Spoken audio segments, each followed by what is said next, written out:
If you look at traditional ways that people have tried to price segment in the past, they will, Black Friday is a perfect example, they'll basically discount for that short period of time and then raise the prices.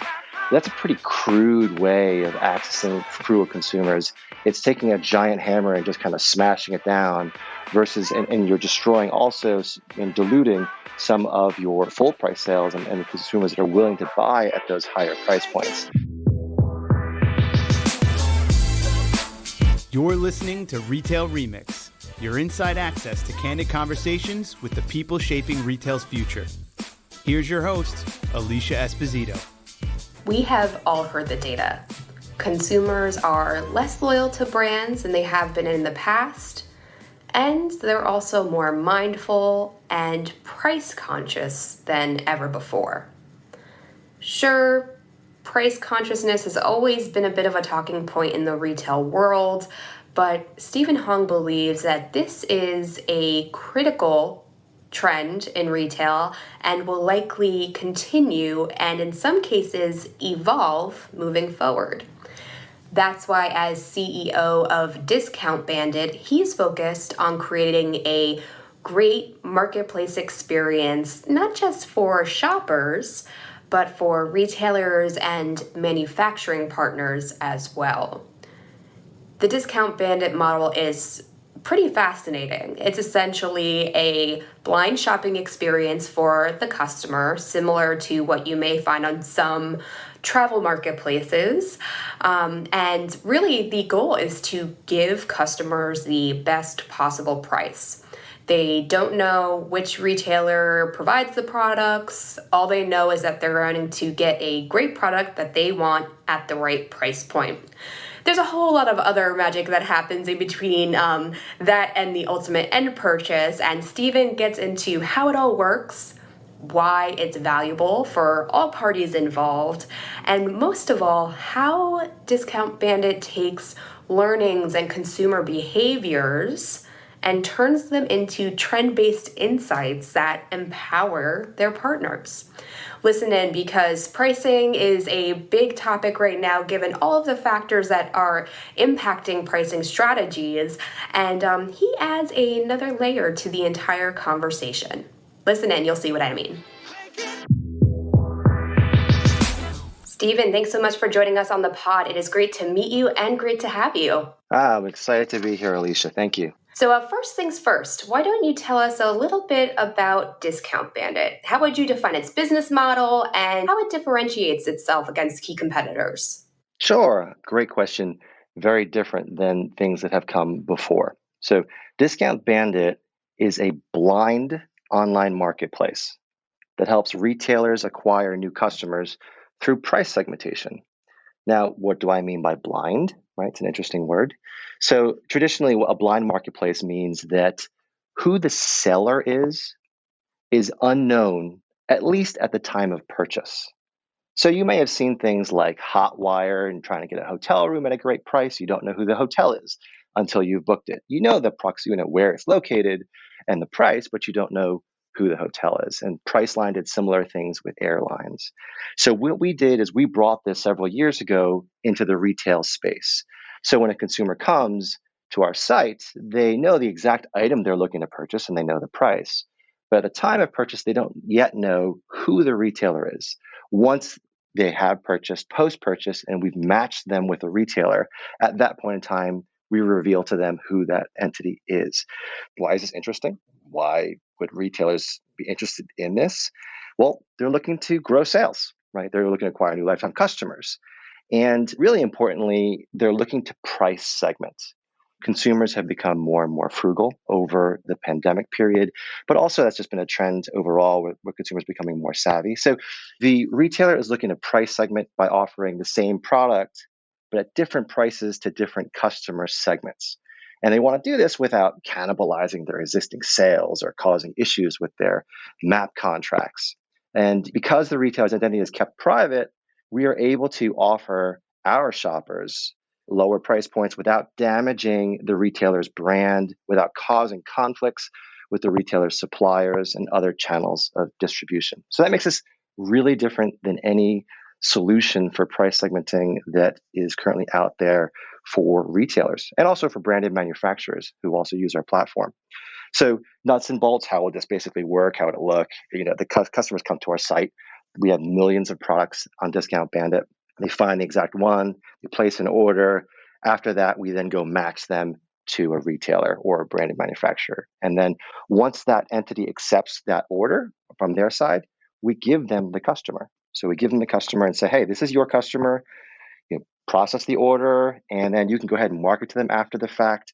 And this makes us really different from the other sort of marketplace lead generation sources that are out there, in that not only are we accessing a frugal consumer base without diluting their existing price points, but also the retailer is processing the order directly. It's their customer. So they can, unlike an Amazon purchase, where if you even say the person's name out loud, a lightning bolt will come and strike you down. You're able to then go and market to that person after the fact. The retailer gets paid immediately. They own the relationship. And the most important weird factor that really differentiates us from other marketplaces and other entities is that we don't charge the retailer or brand for the service. So it's zero cost of customer acquisition for them.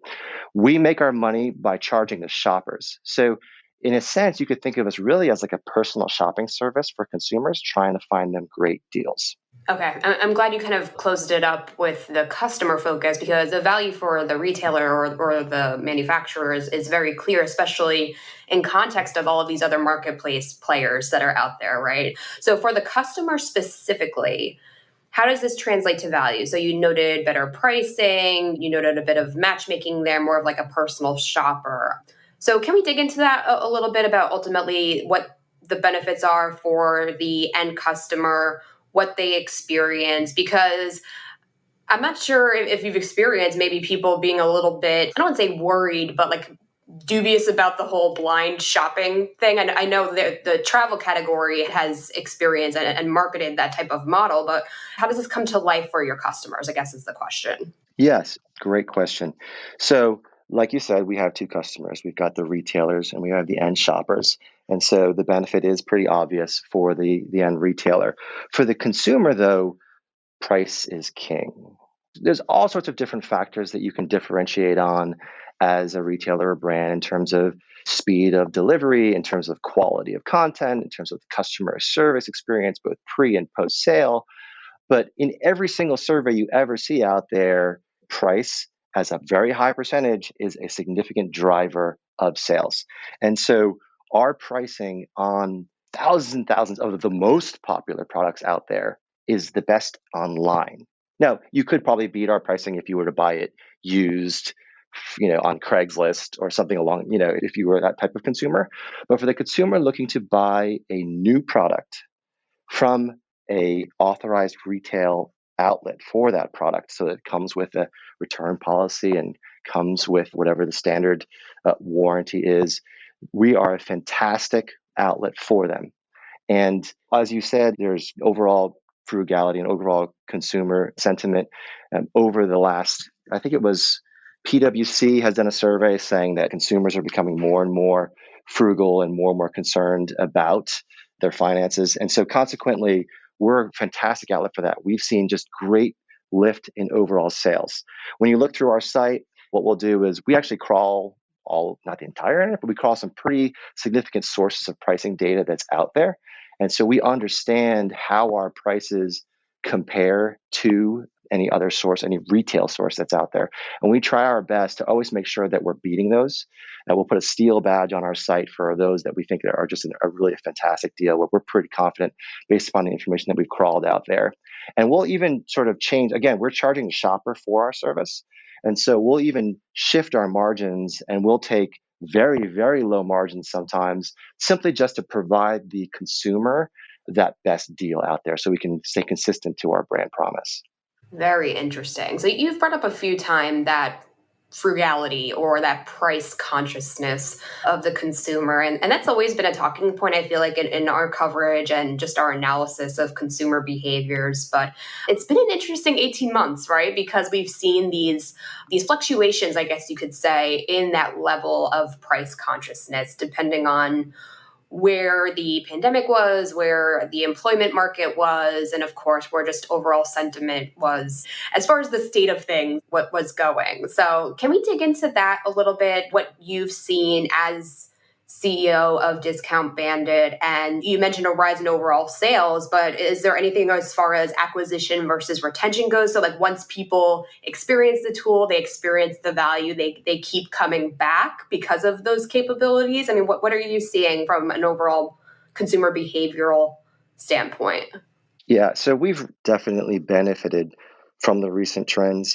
Google, they came out with that data that said, hey, people searching for discount code have increased 50%, since last year. Obviously, consumers are also at home, locked down, buying behavior has dramatically shifted. Overall, the just giant wave have lifted all the boats in e-commerce, which we have also benefited from in terms of overall customer acquisition. I mentioned the PwC survey. I think there's some other ones out there.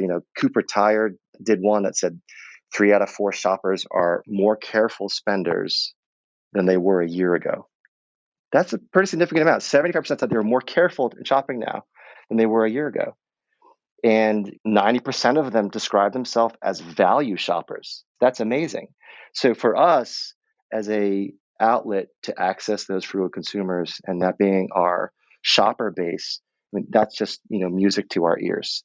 Combine that with so now you have these frugal people out there, right? They're looking for great deals. But then you combine that with also that loyalty has gone down. I think it was mentioned on one of your previous podcasts, but there was a McKinsey study that basically said that people are just their overall brand loyalty has gone down. Right, 75% of them, yes, they tried new shopping behaviors, new stores, new brands. More than a third of them have tried new brands. So they're switching how they traditionally shop. So you combine those increase in frugality with the decrease in loyalty, and that's a perfect storm for us in terms of being able to drive new customer acquisition our way. Now, what's interesting is that decrease in loyalty for us hasn't translated to a loss in retention. But I think that that's pretty unique for us in the sense that who we're playing towards, right? We're playing towards the frugal consumers. So what we see is actually the reverse. We see that customers buy in one category, then they may come and buy in additional categories once they've kind of tested us. And you talk to that a little bit, which is like overcoming that initial barrier of customer trust in a blind marketplace model. And I think that that is our greatest obstacle. So again, the pitch to retailers and brands, that's obvious. We're really sticky for them. They do well on our platform. It's convincing that consumer to buy from us. We are not an Amazon brand right now where every single person on the entire planet, even in the remotest village in Africa, knows who we are, right? So being able to provide all those necessary trust signals, whether it's the customer reviews, whether it's the BBB related seals, whether it's, we won Marketplace Innovation Award at the Retail X conference for brand, putting all those trust signals out there so the consumer can see them. Because you're right, it is a difficult proposition sometimes to say, hey, look, you're going to get a great price, but you're not going to know who that retailer is, but trust us. So we have a full money back guarantee on all of the fees that we charge consumers for any reason. I mean, they can literally just say, hey, I don't like your logo, please give me my money back. Right. So we really try our best to provide them all those trust signals and all of the guarantees that they need to know that, yes, they are going to buy from a real retailer. Yes, we're going to stand behind our pricing and this product. Does that address your question? Yeah, absolutely. It actually leads me to a follow-up question in a certain respect, because you spoke about all of the, I guess, safeguards you could say you've put in place to build that customer trust. And it's interesting that the data that you previously shared in your response, one was the point around just overall frugality, but the other one that struck me was that consumers are saying they're more careful about their purchases. And of course, on surface level, it's like they're just being mindful about when they're spending and what they're spending on.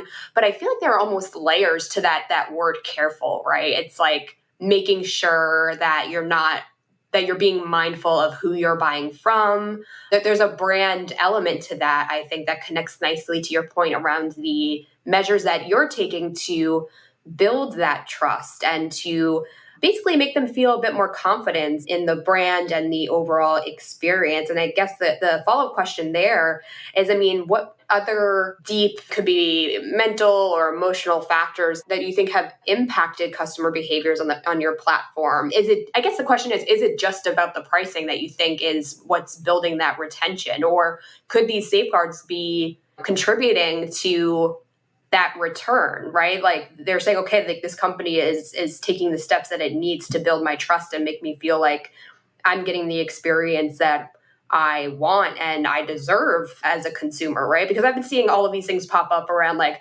oh, order this through Instagram, you get something completely different, or like the quality is bad. Like I feel like we're kind of in an interesting time where you can buy anything you want whenever you want, but the quality may not always be that great. I know that's kind of a loaded question, but I'm wondering if there's anything deeper there from a behavioral standpoint. We had surveyed into our customers to understand what was driving their purchase behavior. And I believe it's evolved some, but definitely the earlier customers onto our platform, and still to a large degree, a good chunk of our existing customer base, is shopping as a game. Some of these folks, they have decided, let's say, that they're going to buy this item, but they are only going to purchase it if they can feel like they've won. They get the best price out there. It says so they go online and they'll check 10 different online retail sites and scrub all those sites for pricing and ultimately find us on their customer journey. And what they'll say to us in the surveys is basically they felt like they've won. They found the best price out there, right? And that they're the hero now of the story because they went out there and we were kind of their guide and helped them to have this victory. And so that was definitely, especially the earlier purchasers from our platform before our name was as well known, because you're taking a risk. And they were I wouldn't even say the early adopters, I would say they're the innovators on the platform. And then the early adopters came on board and they were also doing the same thing. And they were also saying, hey, look, we feel special because we think we found this great thing. We found this great deal that other people weren't aware of. And so they felt good. Now, where we're transitioning now is going from that early adopter mindset to the sort of early mainstream mindset. And I believe at that point, it begins to shift where it's not just purely like, hey, I won and hey, I'm willing to take a risk. It's, hey, this has to be safe. And I have to feel comfortable doing this. I'm not some risk taker who's going to be the first one to take that leap of faith. And so that's why, like we said earlier, it's that continuing to focus on all of those trust signals. That's interesting, the gamification of it all, which I guess makes sense with your business model, right? Like that there's that blindness of who the retailer is, the pricing approach, and the curation, I guess, of different options and different products into one experience. And I remember for years, gamification was a really big deal. I mean, it was largely presented through like point systems, badges, but I just think, the business models that are able to bring gaming and fun into it, either implicitly or explicitly, are the ones that are able to not just get that acquisition, but get people talking about it, right? So your point about being the hero, I could imagine there are some people that like have that great experience and they can't wait to tell other people about it, right? Yes. So there's a fantastic book, Brand Story, right? It's one of the top sellers right now out there in terms of marketing that really talks about positioning your shopper at your retail store, your shopper for your brand as the hero, and you're just enabling them to kind of reach that pinnacle. You're their guide and helping them to win. And so that we totally play on that with a lot of our marketing, and because our surveys show that that's actually how a lot of our folks are thinking. And yeah, so it makes a lot of sense to try to focus on that, not only for us, but really for all retail and brands that are out there. Oh, that's excellent. So we have a few different things going on in here, which is very interesting, really goes to show how multidimensional we all are in terms of our consumer behaviors, what we're looking for, what we think we need, what we ultimately do versus what we say we want to do. I just think, your story really speaks nicely to how complex all of this is and how sometimes there may not be just one complete answer to how to best serve your customers. But I mean, as far as this level of frugality and this willingness to hunt and find the best option, find the most price conscious option, find the best brand to meet our needs. A lot of things going on, but for frugality, especially, I mean, how do you anticipate these behaviors will continue or evolve? Because like now I'm kind of thinking holiday, right? And I think everyone is, because there are so many reports around inflation, price accessibility, supply chain constraints, all of which kind of impact pricing, right? So where do you think this is going in terms of consumers' level of frugality? Will they care more about just getting the product they need on time? If you're to look in the crystal ball, I mean, where do you think this is going? Sure. So, in talking with our retail partners that are on our platform, obviously supply chain disruptions are prolific and deep, widespread and deep. So they're all impacted by this, and it's top of mind with all of the buying that they've been doing very early this year to try to load up, not get impacted in their holiday sales period. I think that as an overall trend, the consumers, yes, they are becoming more frugal, and all the study, the repeated studies show that it seems to be a behavior that's sticking. For this particular holiday season, though, with the extreme limit on supply, I think that this is me just predicting, but there's if they know specifically what Johnny wants under the Christmas tree, and this is definitely what this person wants, and they can't find that deep, deep discount on it, I suspect that that's going to still put a lot of pressure on them to still pull the trigger. So I would imagine that a lot of these retailers being supply constrained, I think the prediction is that we're not going to see sort of those same deep discounts on Black Friday that we might in prior seasons, simply because why give up that dollar if you know you're going to if you know you're going to make it on a different customer, if not this particular one. So it's not in myself, it's obviously it's not in my self-interest to say this. However, from a discounting perspective going into this holiday season, I imagine that they're going to be a little bit more limited. And I imagine that consumers are still going to buy, even though all the trends show that frugality is increasing, loyalty is decreasing, and that all of that is sticking. But I do think that obviously, as a long-term strategy, that is something that you have to keep in mind, is accessing that frugal consumer, accessing their mindset. If you look at traditional ways that people have tried to price segment in the past, they will, Black Friday is a perfect example. They'll basically discount for that short period of time and then raise the prices. That's a pretty crude way of accessing frugal consumers. It's taking a giant hammer and just kind of smashing it down versus, and you're destroying also and diluting some of your full price sales and consumers that are willing to buy at those higher price points. So they've used coupons, they've used volume buying. And so there's all of these existing strategies that obviously, hopefully every one of your listeners is already doing, but being able to also access them in a different way that doesn't cause those dilution, that doesn't come with some of those drawbacks, is really what Discount Bandit is trying to do out there, is provide them a better way of price segmenting that they can run all year long without impacting their brand. Oh, that's great. So if we were to zoom out and kind of break these behaviors and some of those tactics that you just shared, Stephen, into, a few maybe takeaways or recommendations, not just for your partners, but, for retailers and manufacturers as a whole, right? I'm sure a lot of people are thinking beyond the scope of holiday and into 2022. And like you said, a lot of these behaviors are not going away. Maybe they'll evolve, but a lot of them will stick for quite a while. So, I mean, how can they best, adapt and fine tune their strategies to get that right mix of the different things that you were talking about and, better resonate with this breed of consumers, including, possibly partnering with a Discount Bandit to get a new strategy and, add something new to their approach? Sure. So retail margins are very low, and the pressure continues to increase on retailers with what's Amazon now? It's 400 billion, probably higher now, probably for this year. So the pressure on them continues to increase. The competition continues to increase. Customer acquisition costs continue to rise. Margins are very, very low. And so what strategies can they implement to survive in that kind of an environment? But not only survive, really to thrive and to grow. And obviously what I'm talking about here is price segmentation, but all of the traditional ways of better serving your customers, defining your what your niche is and how you are different than all of your competition is critical.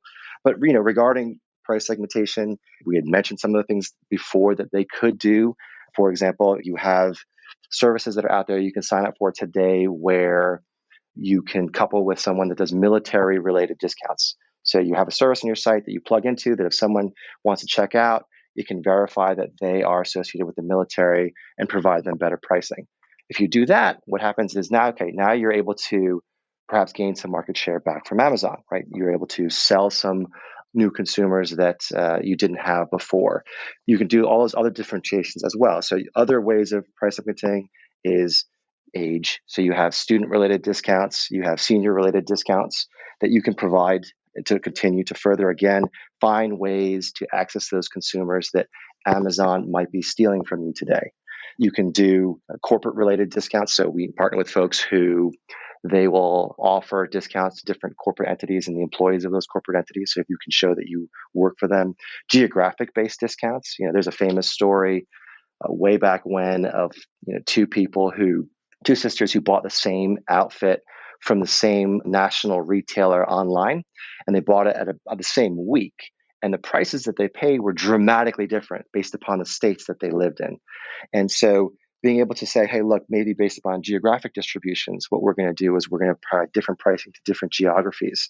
You could do it even based upon domain name attribution. If you said, hey, look, visitors from .government sites, perhaps we will, or .edu especially. So perhaps visitors from .edu domains, we will then provide them perhaps a slightly more of a discount, an education-related discount. So finding ways of creatively slicing the market up so that you are not setting one price across the board for all consumers. I believe on your last podcast, you had a gentleman on who was talking about all of the deep analysis and all of the deep metrics that goes into pricing a product.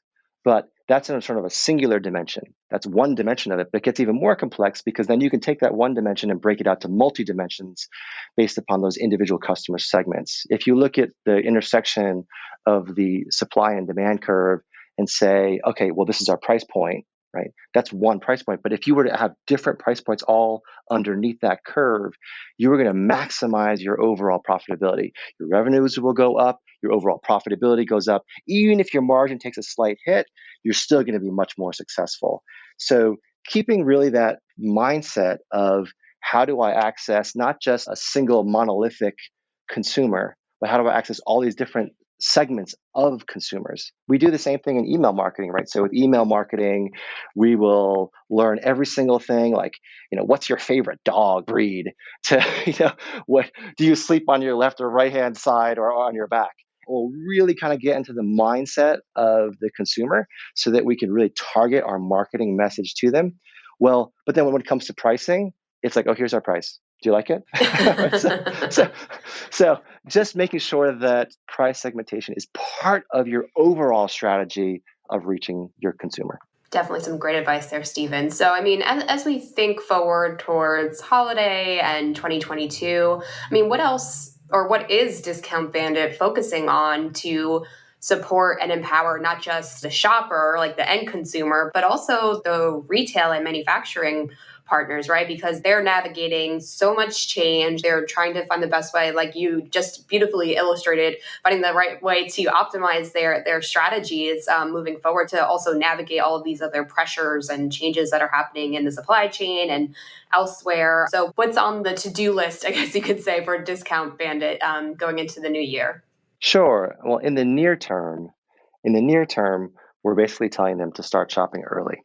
And there's a couple of reasons for this. If you look to your question about the customer sort of behavior and the behavior of our consumers earlier, our consumers are interesting in the sense that because they are frugal and because let's say that's the price point is the number one factor for them, they're actually willing to wait pretty extensive periods of time. It was interesting when we first came up with this idea back in 2014. One of the things that we were wondering was, well, is price king and will they do things like wait a long time?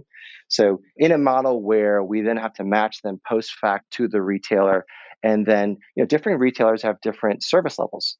So we'll have a retailer that ships the same day if you order by 7 p.m., and then we'll have a retailer that ships 3 days later.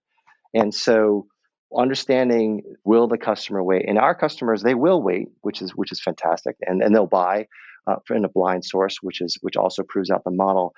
Now, going into this particular season, those lengths of time, though, they're getting longer and longer. And we do have some customers that will wait like a month for a product, and in order to get a significant discount on it. And so there are customers out there, but going into the holiday season and specifically, what's driving that behavior is obviously holiday related buying. So they have an event that they need to then present this item at. We are just hammering them with messages about getting those orders in early. That helps us because it helps us to actually secure some of those orders. It helps them because the last thing they want again is a disappointed Johnny waiting for his present under the Christmas tree. And so I think that's a great service that people should be providing the consumer today, is just if they're uncertain about their supply, just making sure that messaging about getting those orders in and locked in early is helpful to them. It is a bit of a weird season, but I think that communicating with your consumers, obviously in their interests and hopefully in yours, is always a great strategy to have. Continuing to provide obviously great customer service is critical to what we do and to what all your listeners do. And then selection is key. We've got a couple million products catalog. That's a little ridiculous, actually. But ensuring obviously that you have that selection to meet their needs is going to be critical. Awesome. Well, Stephen, thank you again so much for taking the time out to join me. It's been fascinating to hear Discount Bandit's business model, how it all works, how you try to benefit both your brand and retailer partners as well as the end customers. A lot of things at play there. So very fascinating. Great to get your perspectives too on all of the changes that are happening among consumers. I guess only time will tell where it all goes. But for now, I think you've given us a lot of great points to stew on and think through as we get into the holidays and, of course, the new year. So thank you again so much for taking the time. It was great to meet you. Fantastic. Thank you for having me. And to all of you, if you have any follow-up questions or comments for Stephen or myself on today's episode content, we would love to hear from you. You can drop us a line on Twitter at our Touchpoints or through LinkedIn at Retail Touchpoints. And of course, if you liked what you heard today or in other episodes, please drop us a comment and some feedback on your preferred podcast player. We are on Apple Podcasts, Spotify, Stitcher, anywhere else you listen to podcasts, we are likely there. Spread the word, share your feedback. It'll help us get the good word out. Thanks again, everyone, and we'll see you next time. Take care. Thanks for listening to this episode of Retail Remix. Be sure to subscribe so you never miss an episode. You can find us on your favorite podcast player. Until next time, keep mixing it up.